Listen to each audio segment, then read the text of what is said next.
Township ರಾಜ್ಯ ರಾಜಕೀಯದಲ್ಲಿ ಅಕ್ಷರಶಃ ಬೆಂಕಿ ಬಿರುಗಾಳಿಗೆ ನೇಮಿಸಿದೆ. ಬಹಿರಂಗ ಚರ್ಚೆಗಾಗಿ ಇಂದು ವಿಧಾನಸೌಧಕ್ಕೆ ಆಗಮಿಸುವಂತೆ ಎಚ್ಡಿಕೆಗೆ ಸಿಎಂ ಡಿಕೆ ಆಹ್ವಾನವನ್ನು ಕೊಟ್ಟಿದ್ದಾರೆ. ಎಚ್ಡಿಕೆ ಬರ್ತಾರಾ ಇಲ್ವಾ ಅನ್ನೋದೇ ಕುತೂಹಲ ಕೆರಳಿಸಿದೆ.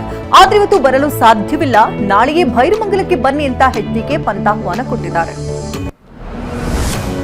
ಬಿಜೆಪಿ ರಾಜ್ಯಾಧ್ಯಕ್ಷ ಬಿವೈ ವಿಜಯೇಂದ್ರ ಧರ್ಮಸ್ಥಳಕ್ಕೆ ತೆರಳಿ ಶ್ರೀ ಮಂಜುನಾಥನ ದರ್ಶನವನ್ನು ಪಡೆದಿದ್ದಾರೆ.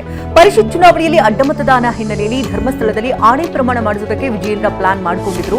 ತೀವ್ರ ವಿರೋಧ ವ್ಯಕ್ತವಾದ ಹಿನ್ನೆಲೆಯಲ್ಲಿ ಆಣೆ ಪ್ರಮಾಣ ಕೈಬಿಟ್ಟಂತ ವಿಜಯೇಂದ್ರ ಒಬ್ಬರೇ ಧರ್ಮಸ್ಥಳಕ್ಕೆ ಭೇಟಿ ಕೊಟ್ಟಿದ್ದಾರೆ. ಲೋಕೋಪಯೋಗಿ ಸಚಿವ ಸತೀಶ್ ಜಾರಕಿಹೊಳಿ ಬಾಮೈದ ಬೆಳಗಾವಿ ವಿಭಾಗದ ಅಬಕಾರಿ ಇಲಾಖೆ ಹೆಚ್ಚುವರಿ ಆಯುಕ್ತ ಮಂಜುನಾಥ್ನ ಸಂಬಂಧಿಸಿದಂತ 13.3 ಕೋಟಿ ಮೌಲ್ಯದ ಆಸ್ತಿ ಪಾಸ್ತಿ ನಗದನ್ನ ಇಡಿ ಜಪ್ತಿ ಮಾಡಿದೆ. ಉದ್ಯೋಗಾಕಾಂಕ್ಷಿಗಳಿಗೆ ರಾಜ್ಯ ಸರ್ಕಾರ ಶುಭ ಸುದ್ದಿಯನ್ನ ನೀಡಿದ್ದು 72,186 ಹುದ್ದೆಗಳ ನೇಮಕಾತಿಗೆ ಅನುಮೋದನೆ ನೀಡಿದೆ. ವಿವಿಧ ಇಲಾಖೆಗಳ ಖಾಲಿ ಹುದ್ದೆಗಳ ಭರ್ತಿಗೆ ಸಹಮತ ನೀಡಿದೆ. ಕಲ್ಯಾಣ ಕರ್ನಾಟಕ ಭಾಗದಲ್ಲಿ 32,177 ಖಾಲಿ ಹುದ್ದೆಗಳಿದ್ದು, ಈ ಪೈಕಿ 80% ಭರ್ತಿಗೆ ಗ್ರೀನ್ ಸಿಗ್ನಲ್ ನೀಡಲಾಗಿದೆ. ರೇಣುಕಾಸ್ವಾಮಿ ಕೊಲೆ ಆರೋಪಿ ದರ್ಶನ್ ಅವರ ಪುತ್ರ ವಿನೀಶ್ ಪ್ರಯಾಣಿಸ್ತಾ ಇದ್ದಂತ ಕಾರು ಅಪಘಾತವಾಗಿತ್ತು. ಬೆಂಗಳೂರಿನ ಆರ್ಆರ್ ನಗರದಲ್ಲಿ ದ್ವಿಚಕ್ರ ವಾಹನಕ್ಕೆ ವಿನೀಶ್ ಪ್ರಯಾಣಿಸ್ತಾ ಇದ್ದಂತ ಕಾರ್ ಟಚ್ ಆಗಿದೆ. ಈ ವೇಳೆ ವಿನೀಶ್ ಹಾಗೂ ಸ್ಥಳೀಯರ ನಡುವೆ ವಾಗ್ವಾದ ನಡೆಯಿತು. ಮಗ ವಿನೀಶ್ ಪ್ರಯಾಣಿಸ್ತಾ ಇದ್ದಂತ ಕಾರು ಅಪಘಾತದ ಬಗ್ಗೆ ದರ್ಶನ್ ಪತ್ನಿ ವಿಜಯಲಕ್ಷ್ಮಿ ಸ್ಪಷ್ಟನೆ ಕೊಟ್ಟಿದ್ದಾರೆ. ಅಪಘಾತದಿಂದ ವಿನೀಶ್ ಆಸ್ಪತ್ರೆಗೆ ದಾಖಲಾಗಿದ್ದಾರೆ ಎನ್ನುವಂತ ಸುಳ್ಳು ಸುದ್ದಿ. ಅಪಘಾತ ಸಂಭವಿಸಿದಾಗ ವಿನೀಶ್ ಕಾರು ಚಲಾಯಿಸುತ್ತಿರಲಿಲ್ಲ ಅಂತ ಸೋಷಿಯಲ್ ಮೀಡಿಯಾದಲ್ಲಿ ಪೋಸ್ಟ್ ಮಾಡಿದ್ದಾರೆ. ದಾವಣಗೆರೆಯಲ್ಲಿ ಮದ್ಯದ ನಶೆಯಲ್ಲಿ ಯುವತಿ ಪೊಲೀಸರ ಜೊತೆ ಕಿರಿಕ್ ಮಾಡಿದ್ದಾಳೆ. ಶಾಮನೂರು ರಸ್ತೆಯಲ್ಲಿ ನಿನ್ನೆ ಪೊಲೀಸರು ಡ್ರಂಕ್ ಅಂಡ್ ಡ್ರೈವ್ ತಪಾಸಣೆ ವೇಳೆ ಯುವತಿ ರಂಪಾಟವನ್ನು ಪ್ರದರ್ಶಿಸಿದ್ದಾಳೆ.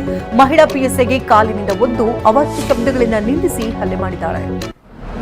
ಬೆಂಗಳೂರಿನ ಕಬ್ಬನ್ ಪಾರ್ಕ್ ಮೆಟ್ರೋ ನಿಲ್ದಾಣದಲ್ಲಿ ಮತ್ತೆ ಸಮಸ್ಯೆ ಉಂಟಾಯಿತು. ಮೆಟ್ರೋದ ಒಂದು ಬಾಗಿಲು ಮುಚ್ಚಿದ ಕಾರಣ ನೇರಳೆ ಮೆಟ್ರೋ ರೈಲು ಸಂಚಾರದಲ್ಲಿ ತಾತ್ಕಾಲಿಕ ವಿಳಂಬ ಆಯಿತು. ಈ ಸಮಸ್ಯೆಯಿಂದಾಗಿ ಸುಮಾರು 17 ನಿಮಿಷಗಳ ಕಾಲ ಮೆಟ್ರೋ ರೈಲು ಸಂಚಾರದಲ್ಲಿ ವ್ಯತ್ಯಯ ಉಂಟಾಯಿತು.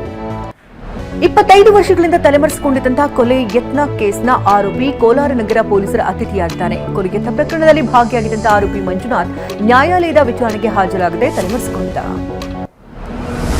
ಚಾಮರಾಜನಗರ ಜಿಲ್ಲೆಯಲ್ಲಿ ಬೆಂಕಿ ಅವಘಡ ಸಂಭವಿಸಿದೆ. ಬೆಂಕಿ ಅನಾಹುತದಲ್ಲಿ 5 ಟ್ರ್ಯಾಕ್ಟರ್ನಷ್ಟು ಜೋಳದ ಬಣವೆ ಸುಟ್ಟು ಕರಕಲಾಗಿದೆ. ಗುಂಡ್ಲುಪೇಟೆ ತಾಲೂಕಿನ ಬೊಮ್ಮಲಾಪುರದಲ್ಲಿ ಘಟನೆ ನಡೆದಿದೆ.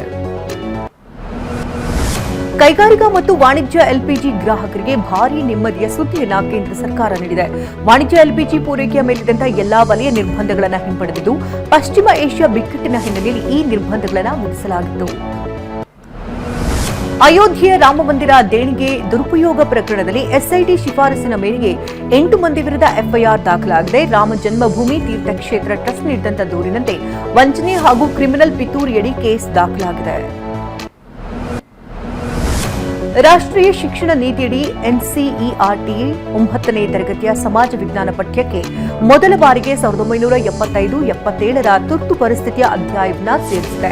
ಆದರೆ ಇದಕ್ಕೆ ಕಾಂಗ್ರೆಸ್ ವಿರೋಧವನ್ನು ವ್ಯಕ್ತಪಡಿಸಿದೆ.